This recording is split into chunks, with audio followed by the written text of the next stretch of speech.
A single stone above Cusco weighs as much as a fully loaded passenger jet, hauled up a mountainside without a single wheel. Nearby, another block sits so precisely against its neighbor that the joint between them is almost impossible to see. There is no mortar holding these walls together, no cement, no filler of any kind, just stone pressed against stone. Each block is an irregular polygon, cut and fitted like pieces of an enormous three-dimensional puzzle nobody wrote instructions for. 16th century Spanish soldiers who first saw this place described it as something beyond ordinary human achievement, almost too precise to believe. The people who built it had no iron tools, no draft animals larger than a llama, and no wheeled carts for transport. By the end of this documentary, you will understand the leading archaeological evidence for how these walls were raised and what still remains genuinely uncertain. This is Sacsayhuaman, rising above Cusco, the former capital of the largest empire in the pre-Columbian Americas. Cusco was ruled by a line of god kings called the Sapa Inca, each one believed to descend directly from the sun. The ninth ruler, Pachacuti, transformed the city during the 15th century into an imperial capital filled with monumental stone architecture. Sacsayhuaman did not appear from nothing, built instead over an older settlement left by the lesser-known Quilca culture centuries earlier.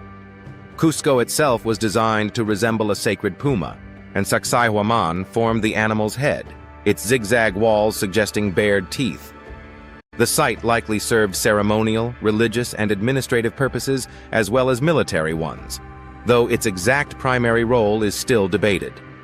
None of it could have been built by a small crew, so the Inca state relied on a labor tax called the Mita.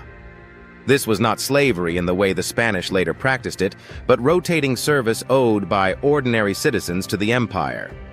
That system gave Pachacuti something more valuable than any machine, the ability to mobilize thousands of coordinated workers at once. Sacsayhuaman would need every one of them, because the stones waiting in the lowest terraces were unlike anything built before in the Andes. The largest blocks are commonly estimated at between 125 and 200 tons, though buried portions make exact weights difficult to confirm. For comparison, the largest stone at England's Stonehenge weighs roughly 30 tons, a small fraction of what sits on this Peruvian hillside. Moving stone this size meant quarrying it from bedrock, shaping it roughly, dragging it across broken terrain, and then hauling it uphill toward the site. Some of the stone came from Rumicolca, a quarry many kilometers from Cusco, crossing valleys and slopes with no roads built for the job. Without horses, oxen, or wheeled carts, researchers believe workers relied on heavy ropes, timber sledges, log rollers, levers, and carefully prepared earthen ramps. No single machine explains the transport, only relentless planning, coordinated labor, and enough time to move stone by patient inches. That solves only half the mystery, because once each block arrived at the wall, it still had to be shaped to fit its neighbors exactly. The stones are not simple rectangles. They are irregular polygons with 10 or more angled faces, each one answering the shape beside it. To modernize, the walls can look almost machine-cut, but archaeological experiments point toward a much more human, much slower process. Architectural historian Jean-Pierre Protzen spent years at Andean quarries testing Inca techniques using only tools the Inca themselves would have had access to. His experiments showed that large stone hammers could break and rough out a block, while smaller hammerstones gradually dressed the surface down to size. The final fit was likely achieved through repeated adjustment, setting stone against stone, checking the seam, removing material, and testing the fit again. It required no lasers, no lost technology, and no vanished civilization, only an extraordinary generational understanding of how stone actually behaves. The real question is no longer whether humans could have cut these blocks, but how many thousands of skilled labor hours the work actually consumed. There is another detail in these walls that looks strange until you consider where Cusco sits on the map.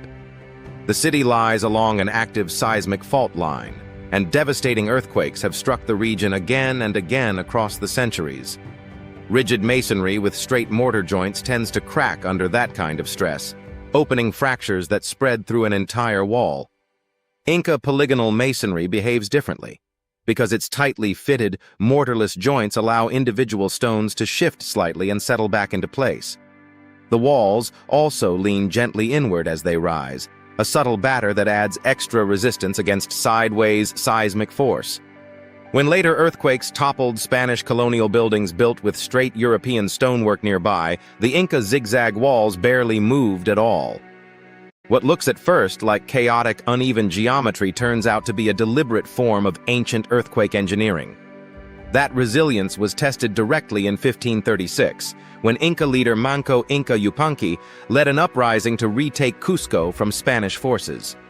Rebel fighters retreated to Sacsayhuaman and used its high walls and towers to hold off Spanish cavalry for months of brutal fighting. Juan Pizarro, brother of the conquistador Francisco Pizarro, was killed during the battle for control of the fortress.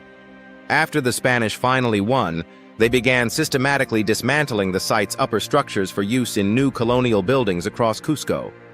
Entire towers vanished, storerooms disappeared, and upper walls were stripped down and hauled away stone by stone over the following decades.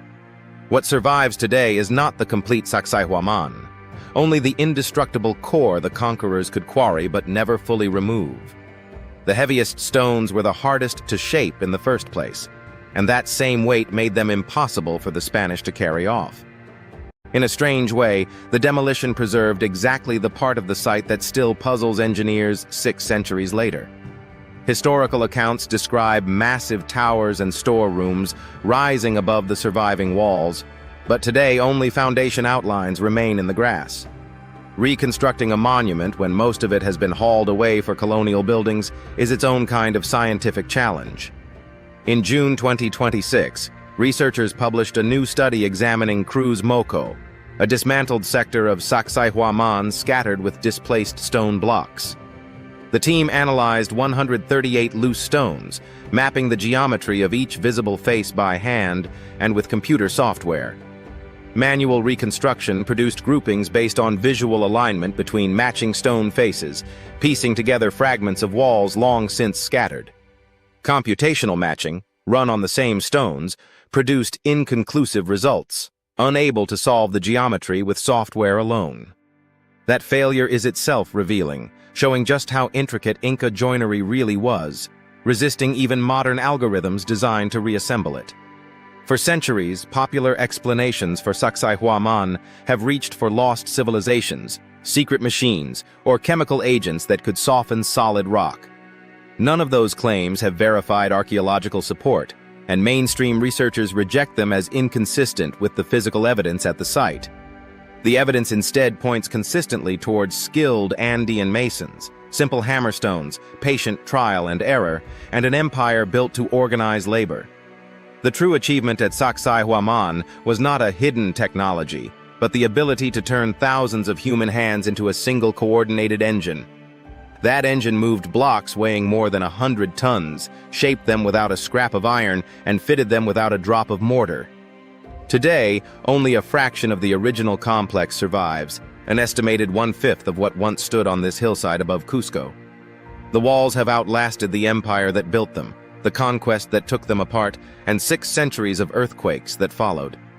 We know who built Sacsayhuaman, we know roughly when, and we have strong evidence for how the stones were shaped and moved.